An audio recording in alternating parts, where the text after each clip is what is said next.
Honorable Prime Minister has to take to social media himself to tell people that no, it is not Modi ka parivar, it is NDA, the Nitish Naidu Dependent Alliance. The Honorable Prime Minister consecrated the unfinished Ram temple in Ayodhya. He said he was tasked with the divine duty of bringing Ram Lalla home. But then ultimately, Lord Ram said, stop, not in my name. Oti dorpe hoto Lanka.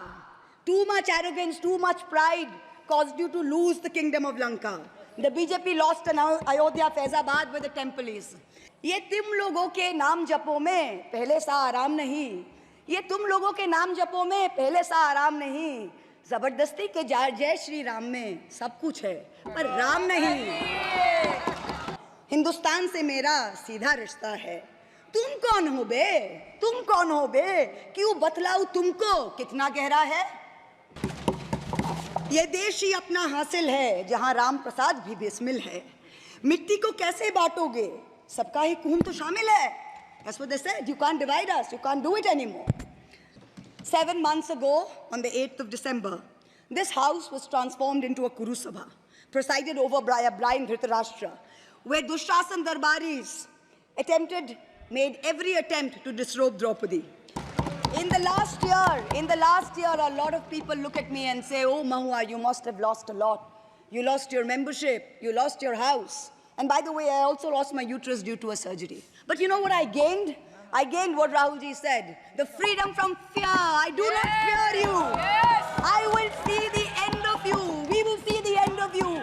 Your ED, your CBI, your income tax, your trolls, your media, your bought-out judges, nobody can scare us. Srimati Mahua Moitra. Thank you. Honorable Speaker, sir, my esteemed colleagues in the 18th Lok Sabha, I stand here on behalf of my party. Mr. Prime Minister, Honorable Prime Minister, I would really request you, since you've been here for the better half of 1 hour, ये भी सुनते हुए जाइए sir, डरिए मत, sir, डरिए मत.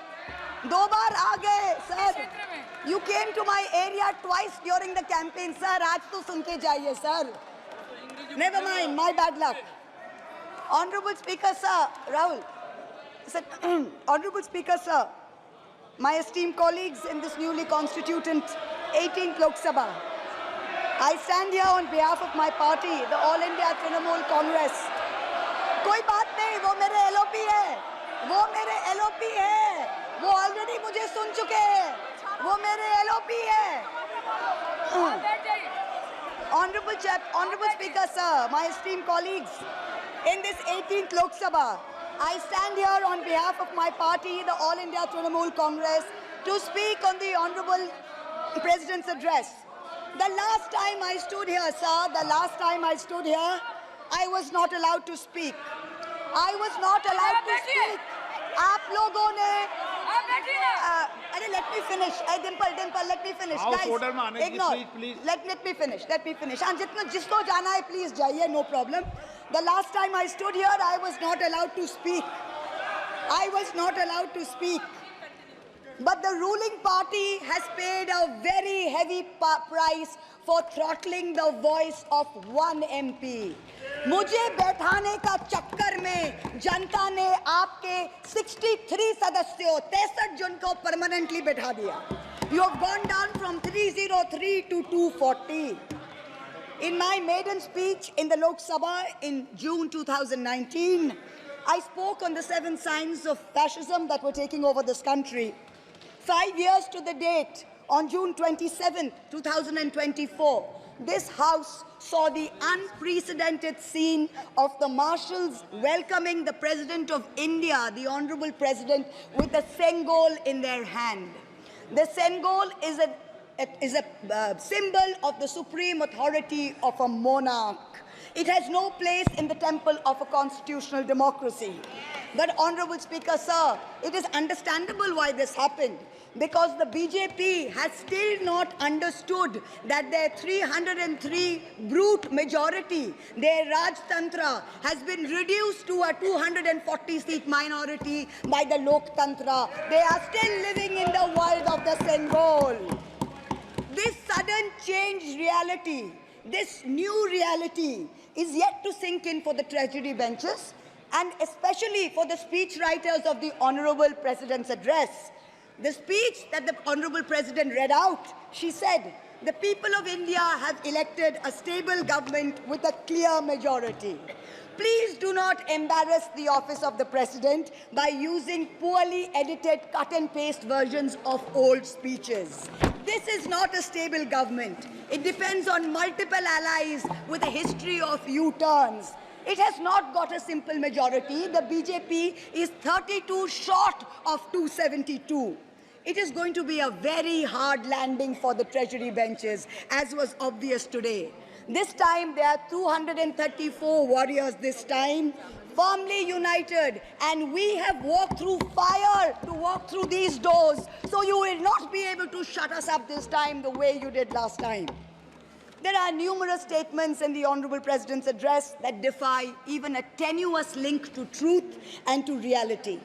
Like in my 2019 maiden speech when I spoke in 7 signs, today I have picked out 6 themes from the Honorable President's address, and I will analyze how each of them is an exercise in fallacy and exercise in untruth. The address covers many issues, but I have chosen 6 themes. The first theme, the Northeast. The Honorable President's address says that the government has increased allocation for the Northeast by 4 times, has worked for increased and lasting peace in the area. Now, I have one question. Why is the word Manipur nowhere in the speech? Why do we refer to the generic Northeast? During the Lok Sabha campaign, the BJP, the ruling party, the Honorable Prime Minister mentioned many words beginning with the letter M. Musalman, Mullah, Madrasa, Mughal, Mutton, Machli, Mujra, Mangal Sutra, but not once did they mention Manipur. We don't need to act east. The government says we want to act east. We don't need you to act east. Look east, walk east, and most important, embrace east. I stand here for my brothers and sisters of Manipur, and I quote the revolutionary poet Pablo Neruda. One morning the bonfires leapt out of the earth. One morning the bonfires leapt out of the earth, devouring human beings. And from then on the fire, from then on blood. Come, see the blood on the streets. Come, see the blood in the streets. Please go to Manipur, see the blood in the streets. The second theme in the President's address, women empowerment.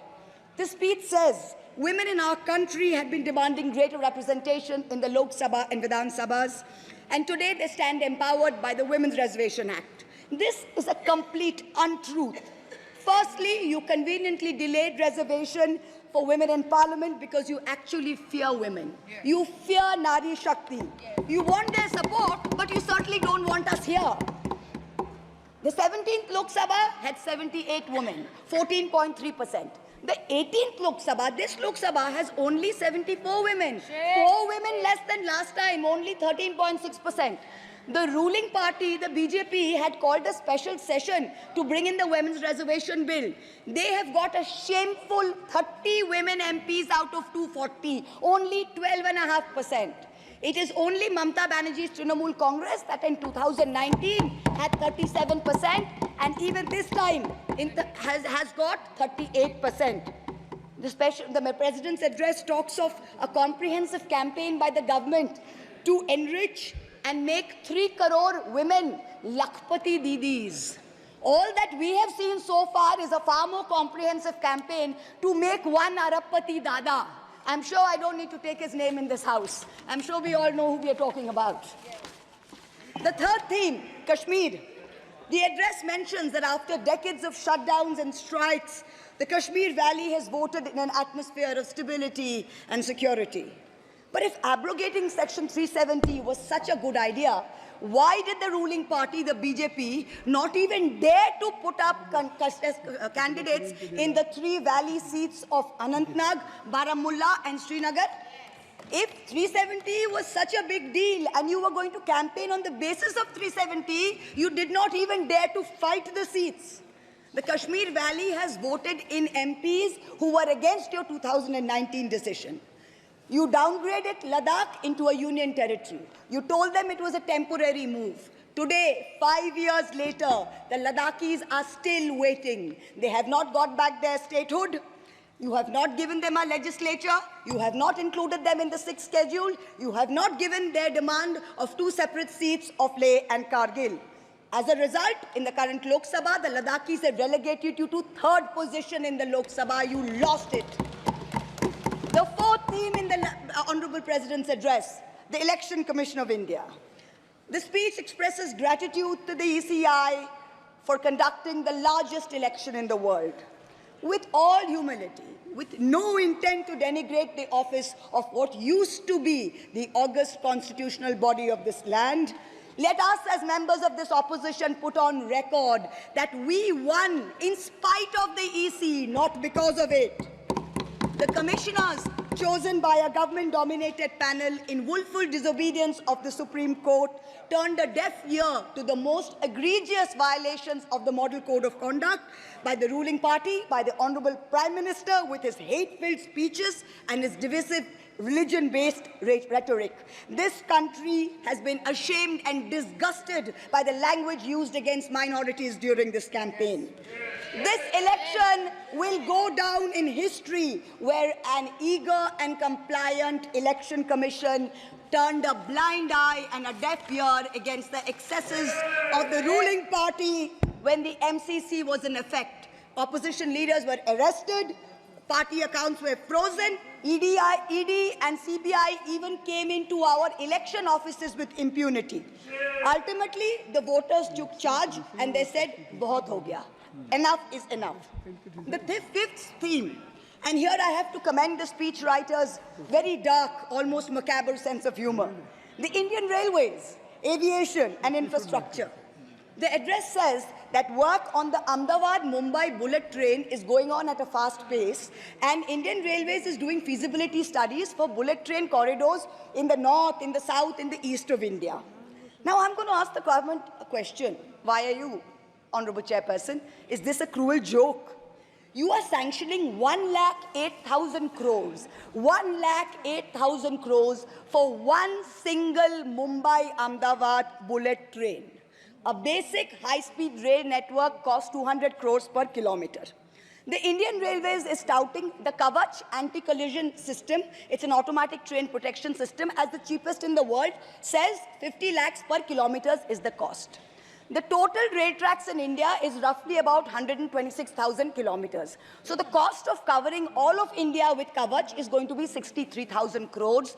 All of India's Kavach costs 63,000 and one single Ahmedabad-Mumbai bullet train costs 1,08,000. Please look at the numbers. Last June in Balasore, 3 trains collided, 296 people died. The ministry said Kavach was not operational on that route. Last week, Kanchenjunga Express collided with a goods train in New Jalpaiguri. 10 people died. Again, the ministry said Kavach is not operational on the route. The Economic Times had a survey which said at the current level of funding, it will take 50 years for all of India to be covered under Kavach. And you're telling us about bullet trains. And please don't start shouting about what it was during Nehru's time. We don't know and we don't care. False equivalences cannot take the place of real body bags. The address mentions about how India is apparently the 3rd largest domestic aviation hub of the world. In truth, India's airports have become domestic hazard hubs. First in Jabalpur, then in Delhi, then in Rajkot. Newly constructed airports have canopies falling down, killing people. The newly constructed Rampath in Ayodhya has had 3 cave-ins in the last week. The Pragati Maidan tunnel is flooded. The Atal Setu has developed cracks. The Ram temple's roof is leaking. This is exactly what happens when infrastructure is poorly planned and rushed in order for photo opportunities by the supreme leaders. The sixth theme, competitive cooperative federalism. Honorable Chairperson, sir, the last decade saw the most brutal government-sponsored throttling of cooperative federalism that this country has ever seen. I speak for my own state of West Bengal. The centre has withheld 7,000 crores in Manrega funds. 17 lakh households have been deprived for work already done. It has held back 8,200 crores under the rural housing scheme, over 11 lakh houses sanctioned but not paid. Another 1,000 crores has been held back in pension and PMGSY. A total of 16,000 crores. When we went to meet the Rural Development Minister, we were dragged out by the Delhi police and bundled into prison vans. Last week, as a delegation, we went to meet with Atishi of the AAP, who was on hunger strike. Look at what is happening in the AAP government in Delhi today. The Aam Aadmi is in power in Delhi.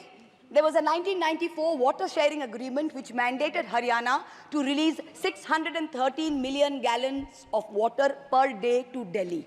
Haryana is run by the BJP government, and they have reneged on this agreement. They are releasing 100 million gallons less per day, as a result of which 28 lakh people in Delhi are having to go without water per day.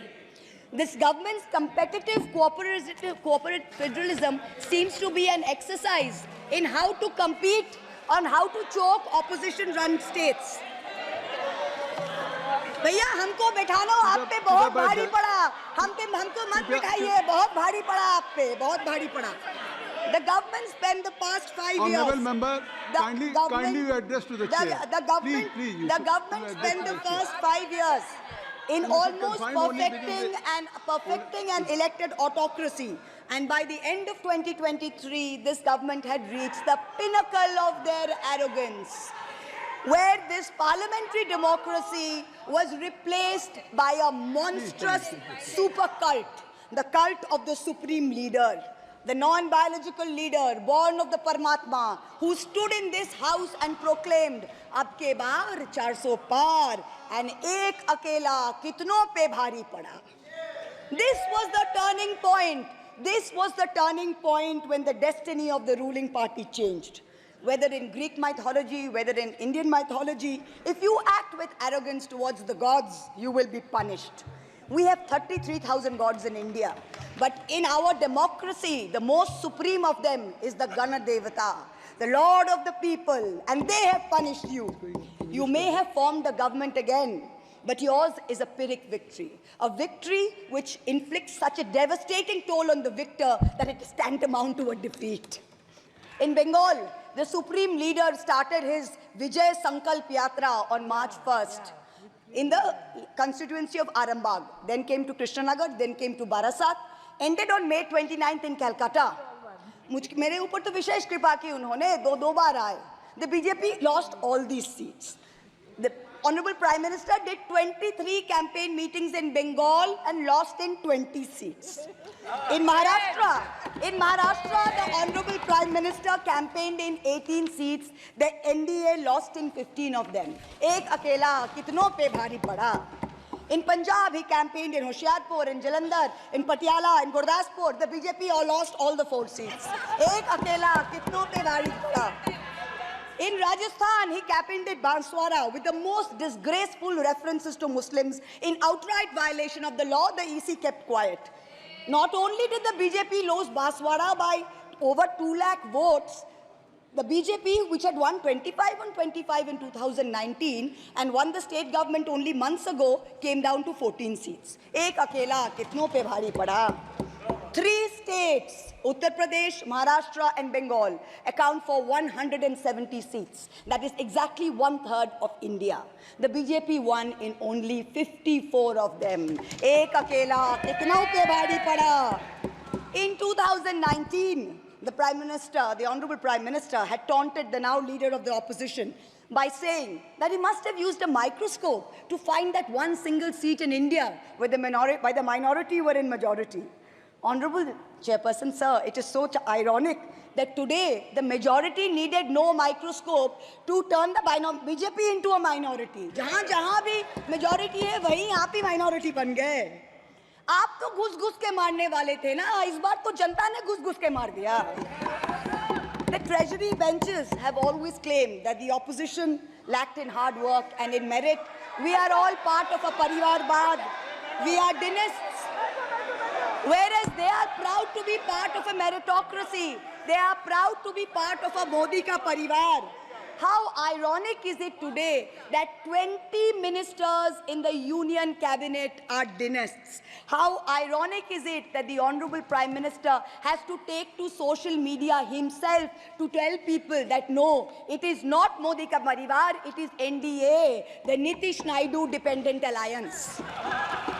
In January, the Honorable Prime Minister consecrated the unfinished Ram temple in Ayodhya. He said he was tasked with the divine duty of bringing Ram Lalla home. The Ram Mandir was going to ensure that not only would the BJP cross 400 seats, but that this government would last 1,000 years. The last time in history that we heard of a 1,000-year vision was during the Third Reich. This was the second time that we've heard of it. But then ultimately, Lord Ram said, stop, not in my name. Oti dorpe hoto Lanka. Too much arrogance, too much pride caused you to lose the kingdom of Lanka. The BJP lost in Ayodhya, Faizabad, where the temple is. It lost in Banda Chitrakoot, where Lord Ram meditated. It lost in Shravasti, where the son of the Honorable Prime Minister's ex-secretary said, my father has built the temple, campaigned in his name, you lost there. All the seats around Ayodhya, Basti, Sultanpur, Ambedkar Nagar, the BJP lost. ये तुम लोगों के नाम जपो में पहले सा आराम नहीं, ये तुम लोगों के नाम जपो में पहले सा आराम नहीं, जबरदस्ती के जय श्री राम में सब कुछ है पर राम नहीं, जबरदस्ती के जय श्री राम में सब कुछ है पर राम नहीं. Today in India, there are two types of leaders. Those of us who come via the voting machine, and then there are many who come via the washing machine. There are still people who say, wait, you don't know Modi ji. Wait 6 months and see. The BJP will get 300 members. To them I say, no, this will not happen this time. Because every potential turncoat will have to choose between temporary greed or fear and between permanently becoming politically irrelevant. So you can offer you can accept a temporary offer of a ministry, you can accept a temporary settlement of an existing trumped-up CBI or ED case, and you can switch parties. But when you go back to the electorate will punish you. Most turncoats have been punished by the electorate. Also this time, India has very large, solid bloc components. The Congress has 100 seats.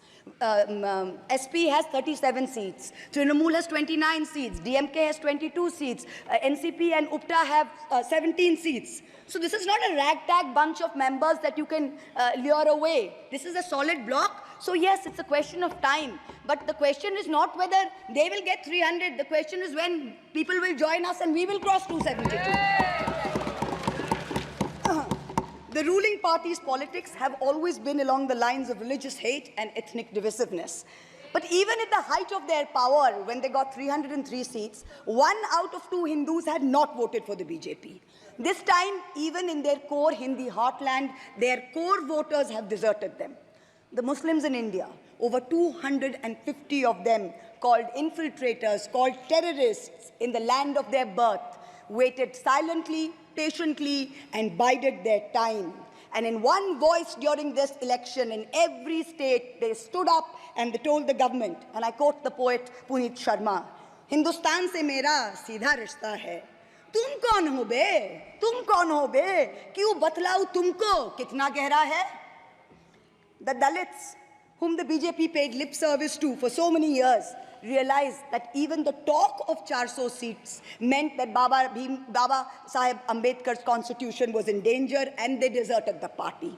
The Marathas, whom the BJP coalition had tried so desperately to woo, realized that their promises were worth nothing. The BJP and its allies lost 7 out of 8 seats in Marathwad. The Jats, the careers of their youth at risk with this ill-conceived Agniveer scheme, their farming livelihoods threatened, their female wrestlers manhandled. They vented their ire at the ballot box.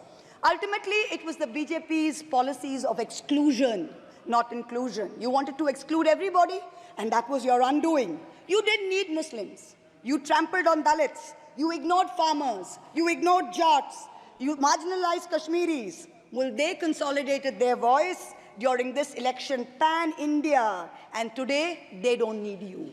That's the message they've given you during this election. ये देश ही अपना हासिल है जहां राम प्रसाद भी बिस्मिल है। मिट्टी को कैसे बांटोगे, सबका ही खून तो शामिल है। That's what they said. You can't divide us. You can't do it anymore. This new India, this new frame of reference is going to be very hard for a lot of interest groups. Perhaps the first casualty is the legacy media. The Godi media was its own worst victim. The brown-nosing TV anchors and online trolls lied, spread fake information, amplified the government's propaganda. So-called psephologists who actually had printing contracts from the government of India were on TV 24/7 acting like the election was a done deal. There was no need for voting. The BJP had already won. Media moguls organized conclaves where they prostrated themselves before the Vishwa Guru. Anchors used staged interviews and set up scripts. In short, the media had lost all credibility. So when you asked the people during surveys which way they voted, they didn't trust you and they didn't tell you the truth, which is why you got it wrong. Ram Kamal Jha, the editor of the Indian Express, remarked that some media owners were so comfortable on their knees that it hurts to stand up. To them we say, please stay where you are. There is a new generation of journalists in India today with spine, with integrity and with courage. A media you have done your best to silence with fake cases and attempts and censorship, but they have survived and they will thrive in the digital space. I will also touch upon another pillar in our democracy, the judiciary.